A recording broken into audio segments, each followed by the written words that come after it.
Primera lectura, lectura del libro del Éxodo. En aquellos días el Señor promulgó estos preceptos para su pueblo, en el monte Sinaí, diciendo: Yo soy el Señor, tu Dios, que te sacó de la tierra de Egipto y de la esclavitud. No tendráis otros dioses fuera de mí. No te fabricarás ídolos ni imagen alguna de lo que hay arriba, en el cielo o abajo en la tierra, o en el agua y debajo de la tierra. No adorarás nada de eso ni le rendirás culto, porque yo, el Señor tu Dios, soy un Dios celoso, que castiga la maldad de los padres en los hijos, hasta la tercera y cuarta generación de aquellos que me odian. Pero soy misericordioso hasta la milésima generación de aquellos que me aman y cumplen mis mandamientos. No harás mal uso del nombre del Señor tu Dios, porque no dejará el Señor sin castigo a quien haga mal uso de su nombre. Acuérdate de santificar el sábado. 6 días trabajarás y en ellos harás todos tus quehaceres, pero el día séptimo es el día de descanso, dedicado al Señor tu Dios. No harás en él trabajo alguno, ni tú, ni tu hijo, ni tu hija, ni tu esclavo, ni tu esclava, ni tus animales, ni el forastero que viva contigo, porque en 6 días hizo el Señor el cielo, la tierra, el mar y cuanto hay en ellos, pero el séptimo día descansó. Por eso bendijo el Señor el sábado y lo santificó. Honra a tu padre y a tu madre, para que vivas largos años en la tierra, que el Señor tu Dios te va a dar. No matarás, no cometerás adulterio, ni robarás. No darás falso testimonio contra tu prójimo. No codiciarás la casa de tu prójimo, ni a su mujer, ni a su esclavo, ni a su esclava, ni su buey, ni su burro, ni cosa alguna que le pertenezca. Y esto es palabra del Señor. El Salmo responsorial está tomado de fragmentos del Salmo 18 y dice la salmodia de esta manera: Señor, tú tienes palabras de vida eterna. La ley del Señor es perfecta y es descanso del alma. El precepto del Señor es fiel e instruye al ignorante. Los mandatos del Señor son rectos y alegran el corazón. La norma del Señor es límpida y da luz a los ojos. La voluntad del Señor es pura y eternamente estable.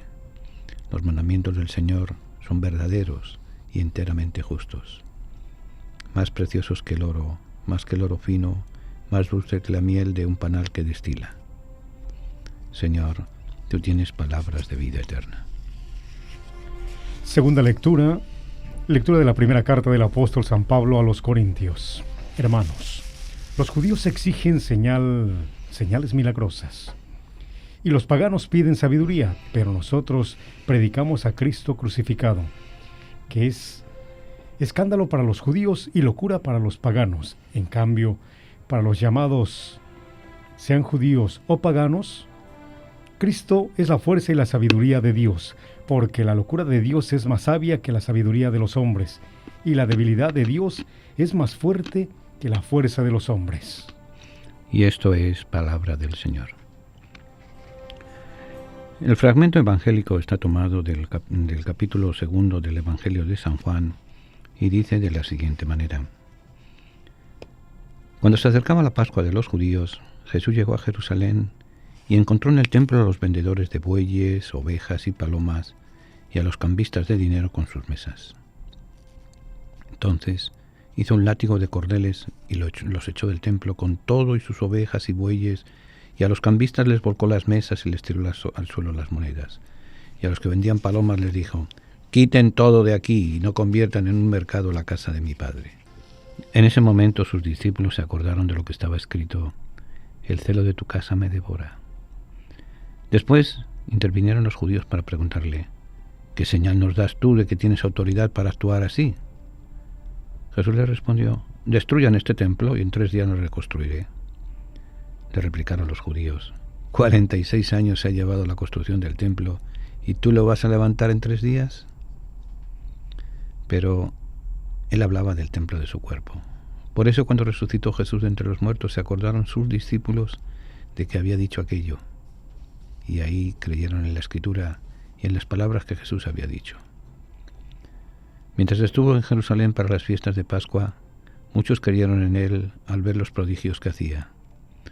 Pero Jesús no se fiaba de ellos, porque los conocía a todos, y no necesitaba que nadie le descubriera lo que es el hombre, porque él sabía lo que hay dentro del hombre. Y esto es palabra del Señor. Yo soy el Señor tu Dios, que te saqué de la tierra de Egipto, de la casa de esclavitud. No tendrás otros dioses frente a mí. Así nos dice en la primera lectura, Éxodo 20, capítulo 20, verso 22. Moisés entrega a su pueblo los mandamientos que ha recibido de Dios. Pero antes de los deberes que ha de cumplir, ese mismo pueblo ha de recordar los favores con que Dios lo ha enriquecido. En efecto, Dios ha tomado la iniciativa para liberar de Egipto a su pueblo. Pero la liberación es siempre un itinerario. Para ser libre, el pueblo ha de comportarse de acuerdo con los grandes valores morales que tutelan por una parte la majestad de Dios y por otra la dignidad de la persona humana. Para eso están los mandamientos. Al Salmo responsorial, Salmo 18, la Asamblea responde hoy con una confesión de los discípulos de Jesús. Señor, tú tienes palabras de vida eterna. San Pablo recuerda a los corintios que ante los signos que exigen los judíos y la sabiduría que buscan los griegos, se hace el misterio de la cruz. Para los primeros, Cristo crucificado es un escándalo. Para los segundos, es una necedad. Ahora bien, para los llamados a seguirle, Cristo es la fuerza y la sabiduría de Dios. Así leemos en la primera carta a los Corintios, capítulo 1, versos 22 a 25. El Evangelio de este tercer domingo de Cuaresma nos sitúa en las vísperas de la fiesta de Pascua. Jesús ha llegado al templo de Jerusalén y expulsa a los mercaderes que se habían instalado en sus pórticos para vender bueyes, ovejas y palomas para los sacrificios. Además de eso, se enfrenta a los que cambian el dinero profano por las monedas aceptadas para las ofrendas. Pero la costumbre se había hecho ley. La gente había llegado a aceptar aquel mercado como un servicio al culto que se celebraba en el templo. Ya no percibían que oscurecía el sentido del culto. Los profetas habían dicho repetidamente que Dios prefiere la misericordia antes que los sacrificios ofrecidos en el templo. Pero aquel mensaje lo habían pagado los profetas a un precio muy alto. Les había costado la vida. Ahora Jesús, con su actitud, resulta sospechoso para los judíos de su tiempo. De hecho, le dirigen una pregunta por su poder y exigen un signo de que muestre la autoridad con la que pretende terminar con aquella costumbre. No les bastan los signos de misericordia y compasión con los que Jesús atiende a la gente, y no lo quieren reconocer como el verdadero signo de Dios. También hoy el relato evangélico nos interpela, nos cuestiona de la limpieza del templo de Jerusalén. Pero más nos interpela la respuesta que Jesús dirige a los que cuestionan aquella acción. Jesús anuncia que el verdadero templo de Dios será su propio cuerpo. A la luz de la fe nosotros confesamos que la humanidad de Jesús era, es y será siempre el espacio en el que Dios se manifiesta a los hombres. En su humanidad, los seres humanos podemos acercarnos verdaderamente a Dios. Para reafirmar su autoridad, Jesús ofrecía como signo su poder para reconstruir el templo. Pero obviamente no se refería al templo de piedra, sino a su propio cuerpo. En el cuerpo de Cristo podemos descubrir a Dios. En el cuerpo de Cristo damos gloria a Dios y nos encontramos en oración con todos los creyentes. Cuando Jesús resucitó entre los muertos, sus discípulos se acordaron de sus palabras y llegaron a comprender la promesa de reconstruir el templo. La resurrección de Cristo los llevó a entender que Él era el Señor. Jesús era más que aquel templo y más que la ley recibida de Moisés. Cuando Jesús entra en el templo de Jerusalén no encuentra gente que buscan a Dios. Ha encontrado gente dedicada al comercio religioso. Su actuación violenta frente a vendedores y cambistas es la misma que tuvieron los profetas que se encuentran con la religión convertida en mercado. Aquel templo, que había sido llamado a ser el lugar en que se había de manifestar la gloria de Dios y su amor fiel, lo habían convertido en lugar de engaños y abusos, donde reina el afán de dinero y el comercio interesado. No es de extrañar, quienes conocían a Jesús, nos extrañaron de su indignación. Si algo aparece constantemente en el núcleo mismo de su mensaje, es la gratuidad de Dios. Dios que ama a sus hijos e hijas sin límite y no quiere ver entre ellos amor fraterno y solidario. Por eso, una vida convertida en mercado donde todo se compra y se vende, incluso la relación con el misterio de Dios, es la perversión más destructora de lo que Jesús quiere promover. Es cierto que nuestra vida solo es posible desde el intercambio y el mutuo servicio. Todos vivimos dando y recibiendo. El riesgo que corremos está en reducir en nuestras relaciones a comercio interesado, pensando que en la vida todo consiste en vender y comprar, sacando el máximo provecho a los demás. Casi sin darnos cuenta nos podemos convertir en vendedores y cambistas, que no saben hacer otra cosa sino negociar, comprar, vender, intercambiar. Hombres y mujeres incapacitados para amar, que han eliminado de su vida todo lo que no sea dar, todo lo que sea dar. Es fácil entonces la tentación de negociar incluso con Dios. Se le obsequia con algún culto para quedar bien con Él.